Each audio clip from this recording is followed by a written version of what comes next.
ইনশাআল্লাহ। আমার ভাইরা, আলোচনা করছিলাম ফজর আজানের ঘুম ভেঙে গেল হযরত আলী, তিনি ওযু করে চলে গেছেন মসজিদে নববীতে। হযরত ওমর রাদিয়াল্লাহু তাআলা নামাজ পড়ালেন। নামাজ সমাপ্ত হয়ে গেল। বলেন সেটা বাস্তব না স্বপ্ন? এটা বাস্তব। এটা কি বাস্তব? তিনি নামাজ পড়লেন, নামাজ হয়ে গেল। সাহাবায়ে কেরাম তারা মাসনুন দোয়াগুলি পড়তেছিলেন। হযরত আলী রাদিয়াল্লাহু তাআলা মসজিদ নববী থেকে বের হয়েছেন। বের হয়ে দেখলেন একজন বুড়ি দাঁড়িয়ে আছে। সুবহানাল্লাহ বলবেন না? একজন বুড়ি দাঁড়িয়ে আছে, তার হাতে একটা ঝুড়ি, ঝুড়ির উপরে কতগুলি খেজুর। সেই খেজুর দেখলেন। চ্যানেলটি সাবস্ক্রাইব করে আমাদের সঙ্গেই থাকুন। বলেন, আলী, এটা আমার নতুন বাগানের নতুন খেজুর, এই খেজুর তুমি নাও। হযরত ওমর রাদিয়াল্লাহু তাআলা আনহু তুমি দাও, খলিফাতুল মুসলিমিন তিনি যেন খান থেকে খান, আর আল্লাহ রাসূলের সাহাবীদের মাঝে যেন বন্টন করেন। সাহাবায়ে কেরাম খেলে আমার নতুন বাগানে আল্লাহ পাক বরকত দিয়ে দিবে। হযরত ওমর রাদিয়াল্লাহু তাআলা আনহুকে নিয়ে তিনি দিলেন হযরত আলী।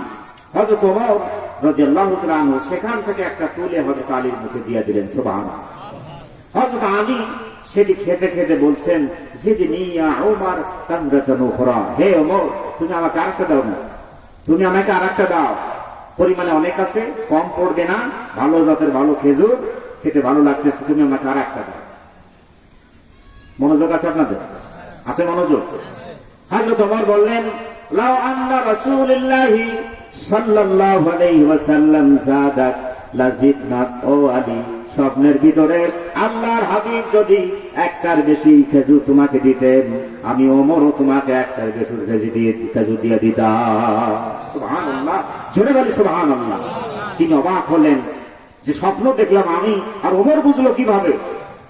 ইয়া ওমর, তোমাকে কি গায়েব থেকে জানানো হয়েছে নাকি তুমি স্বপ্নে দেখছো?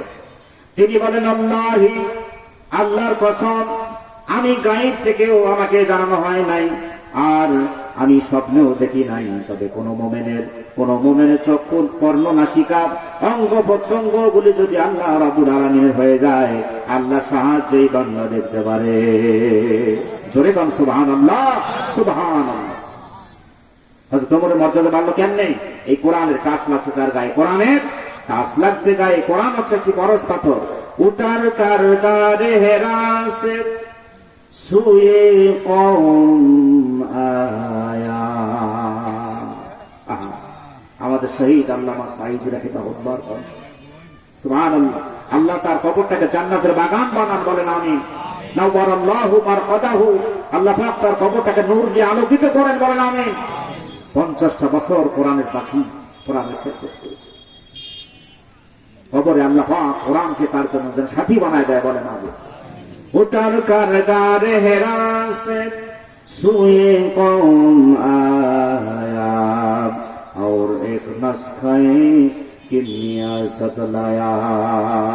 মুহাম্মদ সাল্লাল্লাহু আলাইহি সাল্লাম হেরা পাহাড় থেকে নেমে এলেন, আর নিয়ে এলেন এই কোরআন নামক এক পরশ পাথর। কি নিয়ে এলেন? কোরআন নামক এক পরশ পাথর। পরশ পাথরের কাজ কি? সেটা যদি লোহায় লাগে সেটা সোনা হয়ে যায়। সুবহানাল্লাহ। লোহায় লাগলে কি হয়? সোনা হয়ে যায়। সেটা যদি পাথর খণ্ডে লাগে, পাথর খণ্ড হীরক খণ্ডে পরিণত হয়ে যায়। সুবহানাল্লাহ। এই হচ্ছে কোরআন, একটি পরশ পাথর, যা টাচ লাগলে গায়ে আল্লাহ তার জিরো থেকে কি বানায় দেয়? হিরো বানায় দেয়। কিন্তু কোন জালেম, কিন্তু কোন নাস্তিক, কুলাঙ্গার যদি কোরআনের সাথে বেয়াদবি করে, কোরআন ওয়ালাদের সাথে যদি বেয়াদবি করে, আল্লাহ তাকে হিরো থেকে জিরো বানা দেয়। কথা কোন ঠিক কিনা? জয় বলে ঠিক কিনা? আল্লাহ নিঃশ্বাস করে দেন, নিঃশেষ করে দেন। দুনিয়াও জায়গা হবে না, আখিরাতেও জায়গা হবে। আমার ভাইরা, সেই কোরআন তেলাওয়াত করবেন, কোরআন অনুযায়ী জীবন করবেন, কোরআনের সঙ্গে সম্পর্ক রাখবেন। আল্লাহ রাব্বুল আলামিন দুনিয়ায় রহম করবেন, আর আখিরাতে নাজাত দিবেন, বলেন ইনশাআল্লাহ। প্রিয় ভাইরা, আল্লাহ রাসূলের হাদিস দেখুন, যে দিলের ভেতরে কোরআন নাই, আল্লাহ নবী বলেছেন সেটা বিরান বাড়ির মতো, সেটা পরিত্যক্ত বাড়ির মতো। কথা কোন ঠিক কিনা? রাসূলের বাণী দেখুন কত সত্য। সূর্য পূর্ব দিগন্তে না উঠে পশ্চিম দিগন্ত উঠতে পারে, রাত এসে দিন হতে পারে, আল্লাহ নবীর কথা পরিবর্তন হবে না। কথা কোন ঠিক কিনা? আমার ভাইয়ের, আল্লাহর হাবিব বলেছে, যেই দিলের ভিতরে, যেই সেনার ভিতরে কোরআন নাই, সেটা যেন একটা পরিত্যক্ত বাড়ির মতো, বিরান বাড়ির মতো। আপনারা হিসাব করে দেখেন, কলেজ ইউনিভার্সিটিতে কোরআন পড়ানো হয় নাকি? কোরআন পড়ানো হয়? স্কুলে কোরআন পড়ানো হয়? ভার্সিটিতে কোরআন আছে? কোরআন নাই, হাদিস নাই বলে রাসূল হাদিস মিলিয়ে নেন, সেটা বিরান বাড়ি, সেখানে ভালো মানুষ জায়গা পায় না, সন্ত্রাসী আর মাস্তানগুলি সেখানে থাকে। কথা কোন ঠিক কিনা? আমার ভাইরা, চাঁদাবাজি, হলবাজি, ধর্ষণ, লুটপাট, মাস্তানি, টেন্ডারবাজি এগুলি আছে। কেন? সেখানে কোরআন না থাকার কারণে। কথা কোন ঠিক কিনা?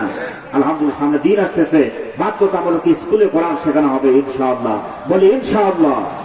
আমার ভাইয়ের আল্লাহর হাবিব বলেছেন, ইন্নাল্লাযী লাইসা ফী জাওফিহি শাইউন মিনাল কুরআনি কাল বাইতিল গরীব। ওই হাদিসকে বললাম, যার দিলের ভিতরে কোরআন নাই, হাদিস নাই, সেটা যেন বিরান বাড়ি, পরিত্যক্ত বাড়ির মতো। বলেন নাউযুবিল্লাহ। আর একটু জিকির করে লা ইলাহা, মহব্বত জিকির করে লা ইলাহা।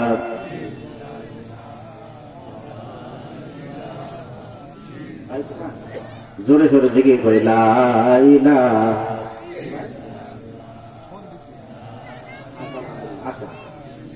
প্রধান বক্তার শালটির হাট আসছেন, আলহামদুলিল্লাহ। আর কত লাগবে?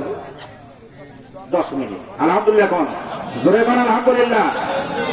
জোরে জোরে জিকির করে লা ইলাহা ইল্লাল্লাহ, জোরে লা ইলাহা, লা ইলাহা ইল্লাল্লাহ, জোরে লা ইলাহা, লা ইলাহা ইল্লাল্লাহ মুহাম্মাদুর রাসূলুল্লাহ। বলেন সাল্লাল্লাহু আলাইহি ওয়াসাল্লাম। ভাইরা, আমাদের হায়াত দিন দিন ফুরিয়ে যাচ্ছে, ঠিক কিনা কোন? আপনি যে নিঃশ্বাস ছাড়লেন, আপনার মোট নিঃশ্বাস, বরাদ্দকৃত নিঃশ্বাস থেকে একটা যদি মাইনাস হয়ে গেল। কথা কোন ঠিক কিনা? আজকে দিনটা চলে যাবে, আপনার হায়াতের জিন্দিগি থেকে একটা দিন চলে গেল। একটু একটু করে আমরা কবরের দিকে এগোচ্ছি। কথা কোন ঠিক কিনা? আসুন আমরা ভালো হয়ে যাই, কোরআনের সমাজ গড়ার সৈনিক হয়ে যায়। যারা কোরআন জানে না, তারা কোরআন শিখি, শেখা দরকার আছে না নাই? কারণ আপনি আগামীকাল পাবেন কিনা?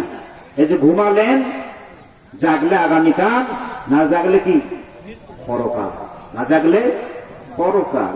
তোমার গহনা দিন ফু, কি করতেছেন ভাই?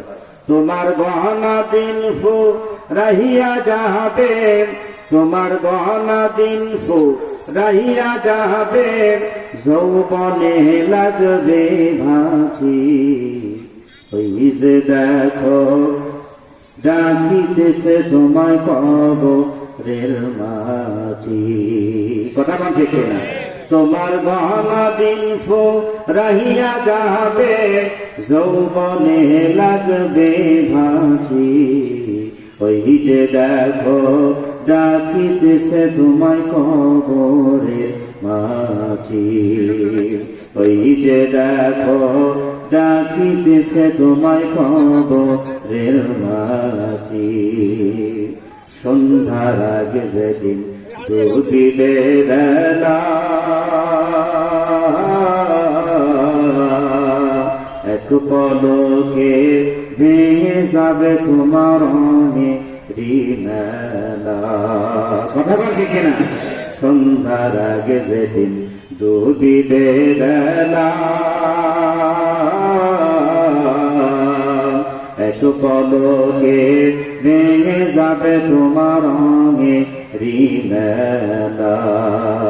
কাহারে দিবা তুমি জোরে ধমক, কাহারে দিবা তুমি জোরে ধমক, তার মাথায় ভাঙবা লাঠি। ওই যে দেখো ডাকিতেছে তোমায় কবরের মাঝি। ওই যে দেখো, বলেন বলেন, ওই যে দেখো ডাকিতেছে তোমায় কবর। তোমার গহনা দিন ফো রাহিয়া যাবে, যৌবনে লাগবে ভাসি। ওই যে দেখো ডাকিতেছে তোমায় কবরের মাঝি। ওই যে দেখো ডাকিতেছে তোমায় কবরের মাঝে, খবর পেয়ে আসবে আত্মীয় স্বজন, তোমারই চার পাশে বৈশা তারা করি বেগন্দ। কথা কর ঠিক কিনা? খবর পেয়ে আসবে লিল্লাহে তাকবীর।